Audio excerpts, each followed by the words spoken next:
What's going on, everybody? Welcome back to the Celtics Daily Channel with me, Mike Zakarian, on this momentous occasion, because that's right, we are 100 videos in on the Celtics Daily Channel, so I appreciate everybody that's tuned in throughout the last couple of months that have got involved in the chat, both positively and, yes, you, negatively as well. But do me a favor, we are less than 20 subs away from hitting that 2K mark. Would love to do that today on 100 videos. You know what I'm saying? We have one milestone. Let's get it. The only thing better than one milestone, 2 milestones. 3 milestones would be cool too, but I'll settle for 2 today. So do me a favor, if you haven't subscribed yet, stop being a weenie, hit the subscribe, share it with some friends, share it with some enemies. Nothing would make them madder.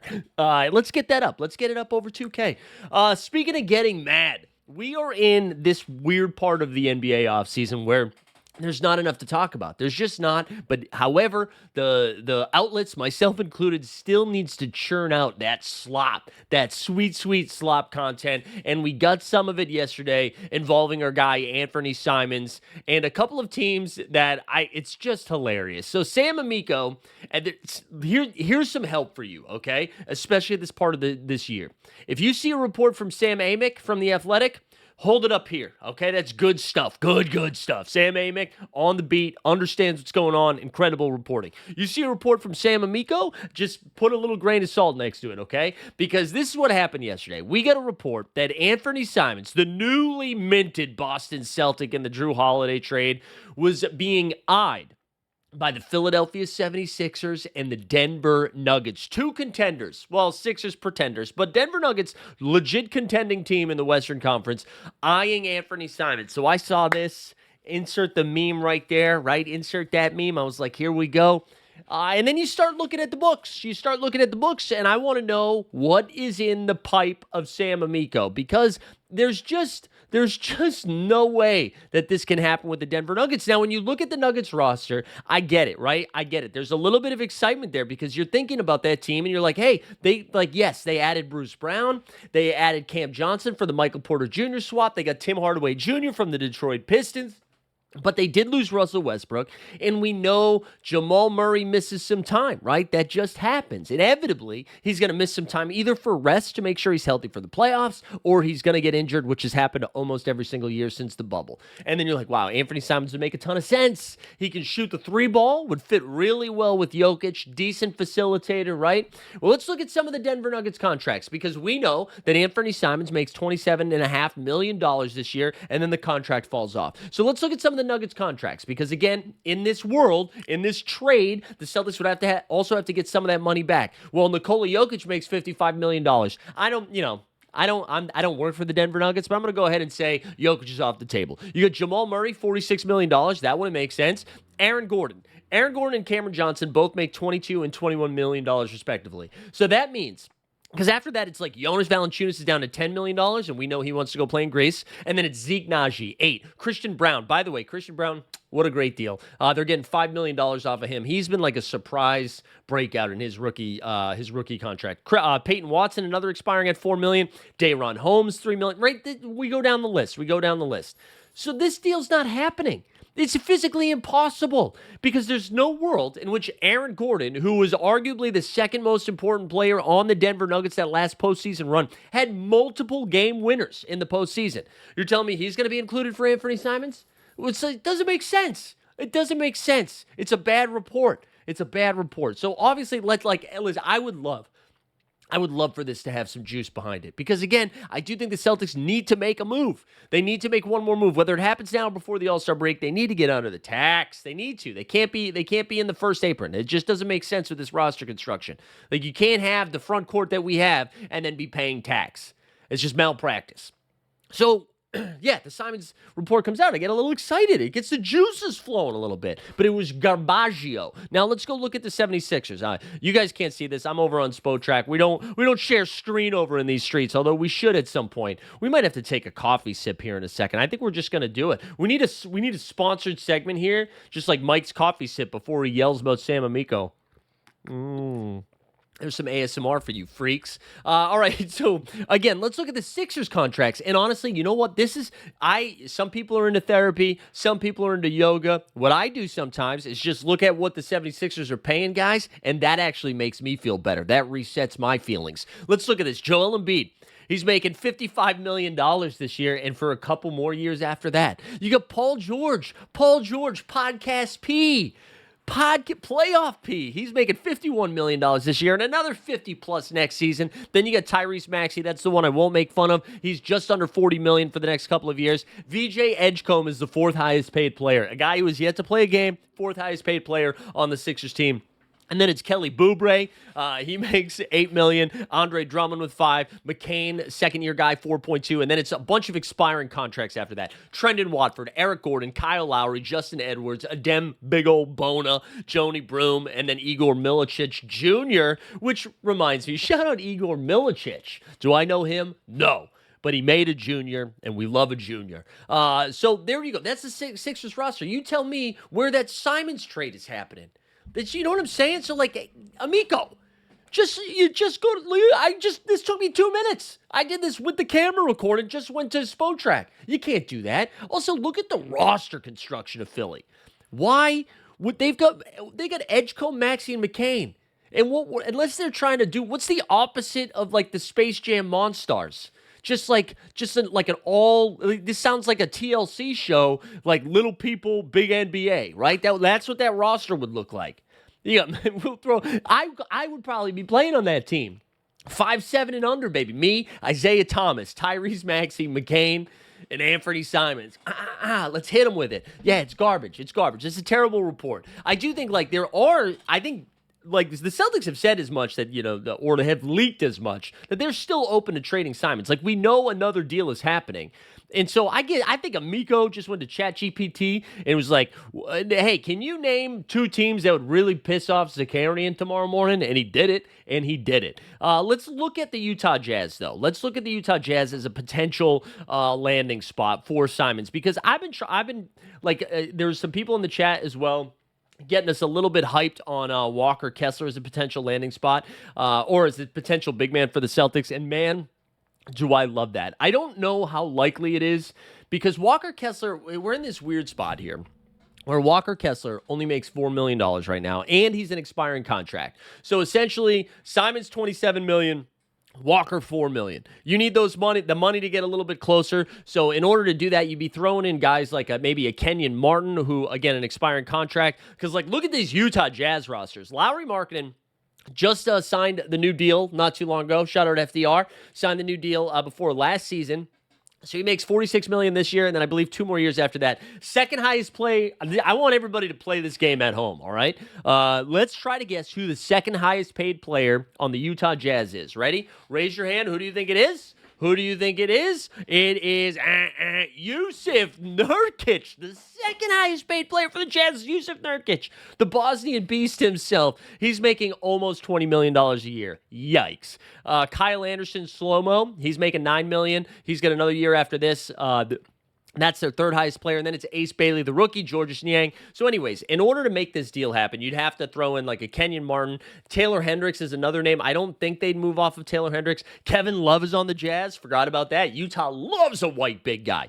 But I do think the fact that Utah has yet to extend Walker Kessler leads you to believe that he's probably not there long term. They do have Lauri Markkanen, who I would venture to guess, which I think I've now said that twice in a minute. That's bad business. But Lauri Markkanen and Walker Kessler, one of those two probably not on the Jazz when we get past Valentine's Day. That would be my guess. Now, Lauri, I could see if a team wanted to make a blockbuster move and he like rebuilds his value, because one of the frustrating things about Lauri Markkanen is he just has not played a ton of basketball. And some of that is due to injury, but honestly, most of it is due to the Utah Jazz refusing to play their good guys. The Jazz tried to lose so bad, they got fined last year. Do you know, like, dude, the Toronto Raptors were out there playing their starters 25 minutes a game. The Brooklyn Nets were playing like whack-a-mole with people on the subway to say, hey, do you want to come play 18 minutes for the Nets tonight? Somehow the Jazz, the only team that got fined, He only played 47 games last season. The year before that, 55. Year before that, 66. But in his 47 games, averaged 19 and 5, shot 42% from the field. 3-point shooting, not great last year.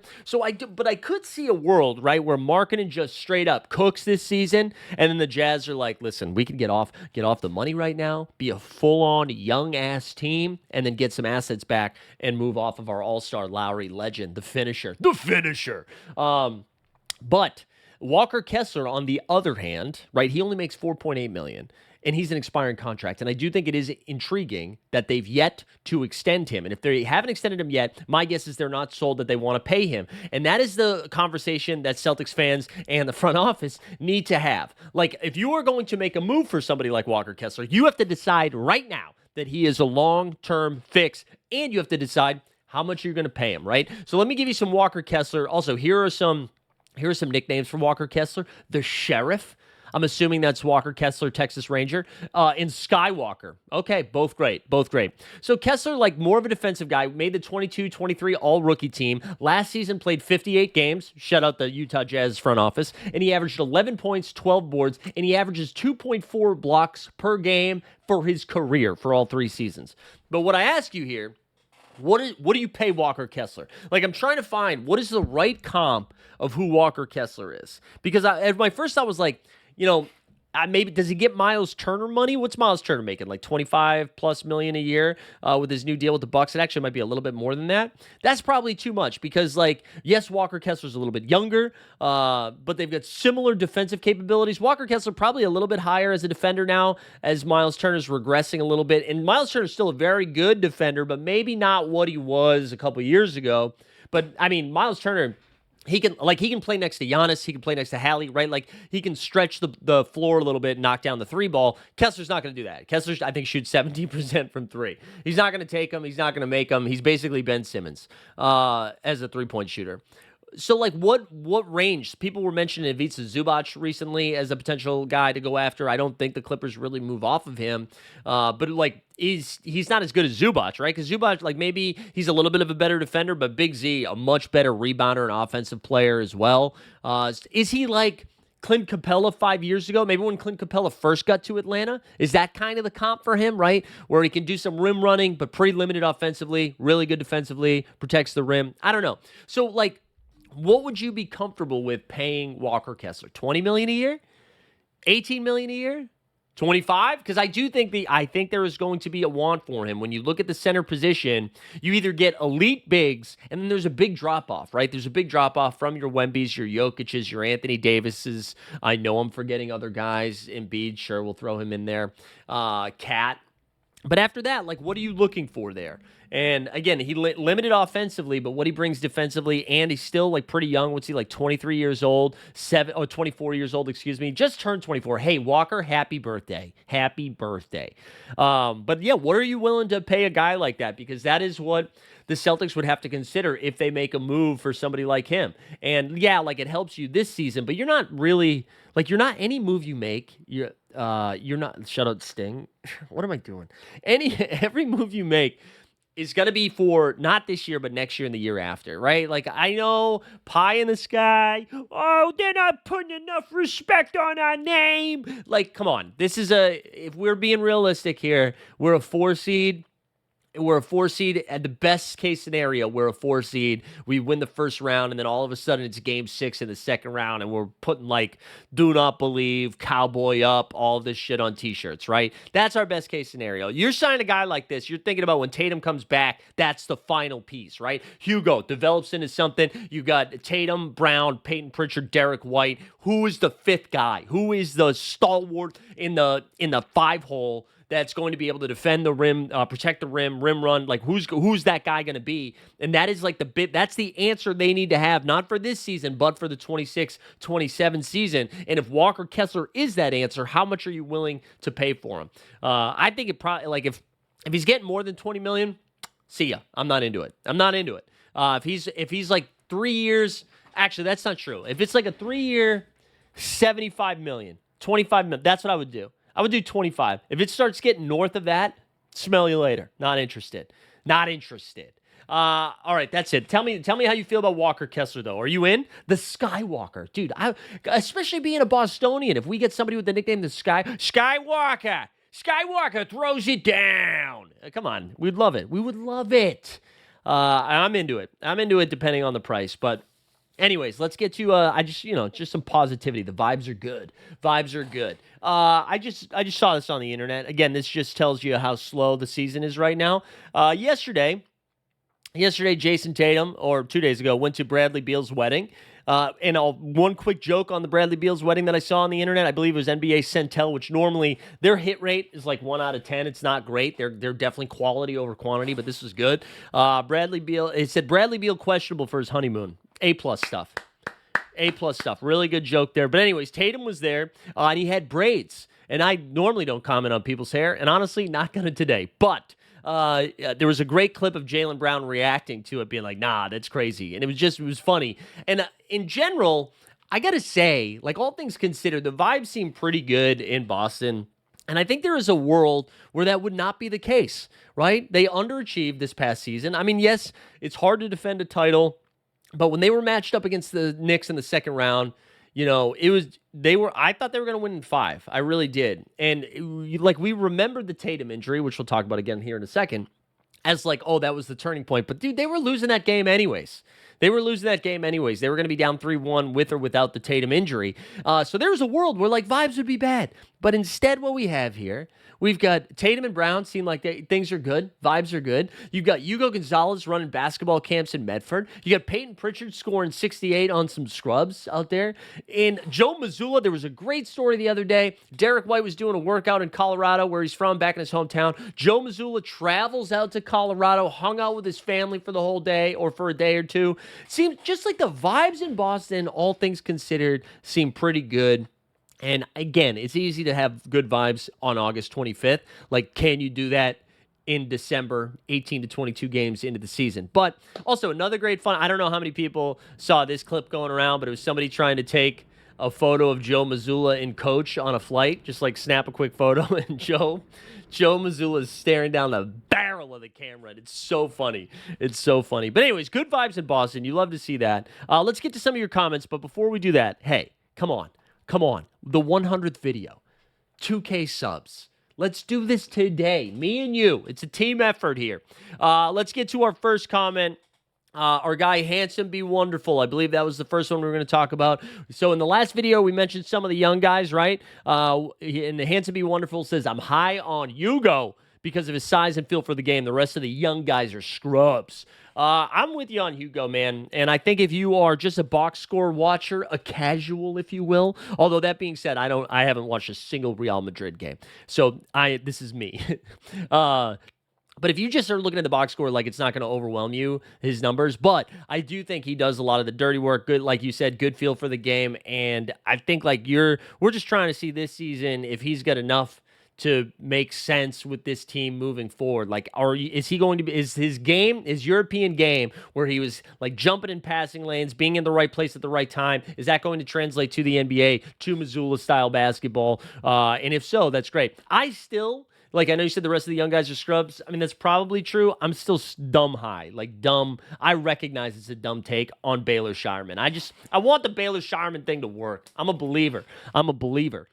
Shudder to Imagine Dragons. AJ Berg has said, I'm still going with Derek Lively as a great option, but I don't think a Simons Lively trade is possible because Simons makes too much. Well, that, and I would, listen, Nico, I almost call him Nico Collins because it's football season, baby. Nico Harrison is probably dumb enough to do something like this. I think that would be a mistake to move off of Lively. They've got a pretty old team outside of Cooper Flagg right now. And so Lively being next to Flagg, like, I think Gafford makes way more sense to move off of him than Lively. So I'd be surprised. But I mean, hey, listen, man.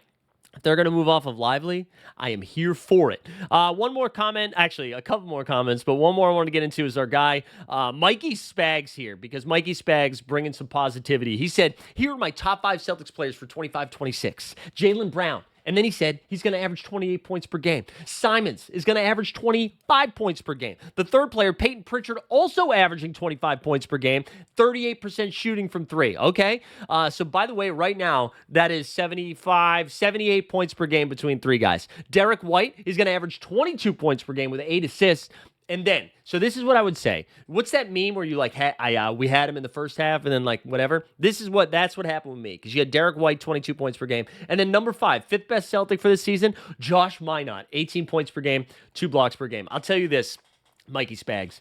If Josh Minott is the 5th best player on the Boston Celtics this upcoming season, with those guys doing those other numbers, because that to me, that's assuming JB, Simons, Pritchard, White all play the whole year.